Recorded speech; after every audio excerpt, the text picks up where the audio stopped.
और चलिए अब बात कर लेते हैं छठे चरण की। 14 सीट पर यूपी में मतदान छठे चरण में भी होना है। बड़े बड़े दिग्गज मैदान में हैं और इस चरण में पूर्व मंत्री मेनका गांधी, कृपाशंकर सिंह, जगदंबिका पाल, दिनेश लाल निरहुआ जैसे नेताओं के भाग्य का फैसला भी होना है।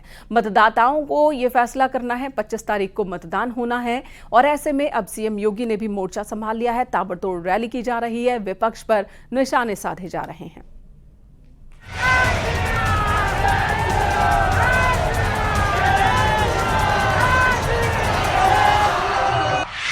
छठे चरण की 14 सीटें, जहां 162 प्रत्याशी मैदान में हैं, जहां मेनका गांधी, जगदंबिका पाल, दिनेश लाल निरहुआ और धर्मेंद्र यादव जैसे नेताओं के भाग्य का फैसला होना है।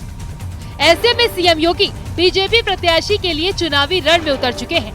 बैक टू बैक रैली कर रहे हैं और विपक्ष को निशाने पर ले रहे हैं। श्रावस्ती और डुमरियागंज में सीएम योगी ने कांग्रेस और समाजवादी पार्टी को राम विरोधी बताया और तुष्टीकरण का भी आरोप लगाया। जनता ही इनको बता देती है कि जो राम को लाए हैं हम उनको, और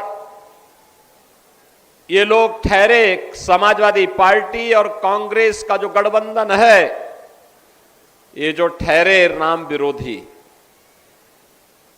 इन लोगों को ये राम के तो विरोधी हैं ही, लेकिन वोट के लिए ये देश का विरोध भी कर रहे हैं। छठे चरण की 14 सीटों पर भगवा लहराने के लिए बीजेपी के बड़े बड़े योद्धा मैदान में उतर चुके हैं। सीएम योगी खुद मोर्चा संभाले हुए हैं, क्योंकि अगर इन सीटों पर 2019 के परिणाम को समझे तो इस चरण की 9 सीटों पर भाजपा, 4 पर बसपा, 1 पर सपा जीती थी। हालांकि उपचुनाव में सपा को आजमगढ़ सीट गंवानी पड़ गई थी। आजमगढ़, अंबेडकर नगर, डुमरियागंज, श्रावस्ती लोकसभा सीट पर एनडीए और इंडिया गठबंधन के बीच मुकाबला है। अगर हाई प्रोफाइल चेहरों की बात करें तो इस चरण में मेनका गांधी, कृपाशंकर सिंह, जगदंबिका पाल, दिनेश लाल यादव निरहुआ, धर्मेंद्र यादव, भीष्म शंकर उर्फ कुशल तिवारी, लालजी वर्मा जैसे दिग्गज मैदान में हैं। ऐसे में इस बार बीजेपी की कोशिश छठे चरण की सभी 14 सीटों पर कमल खिलाने की है। इसके लिए सीएम योगी खुद चुनावी रैली में कांग्रेस और समाजवादी पार्टी की नीति पर सवाल खड़े कर रहे हैं। साथ साथ ये समाजवादी पार्टी और कांग्रेस का गठबंधन देखो क्या कर रहे हैं। इनके द्वारा क्या क्या गुल खिलाए जा रहे हैं, इनके कारनामों को तो देखो। अभी इन्होंने कहा है, जब इनसे पूछा गया कि क्या आपकी जनता के लिए योजना है, तो इन्होंने कहा कि हम एक झटके में गरीबी हटाएंगे। कहा कैसे हटाएंगे?